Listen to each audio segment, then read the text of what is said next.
Hola, soy Molly Mareco para el canal Desde el Pie de Berisso, Buenos Aires, República Argentina. Y vamos a la triste noticia. ¿Qué deja el artista cuando termina el show?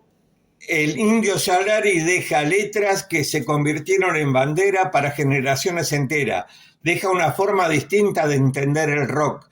Deja independencia, creatividad y una obra que desafió las modas y el paso del tiempo. Pocos artistas logran generar una conexión tan profunda con su público. Más allá de cualquier opinión, su lugar en la historia de la música argentina ya está escrito. Hay artistas que se vuelven eternos.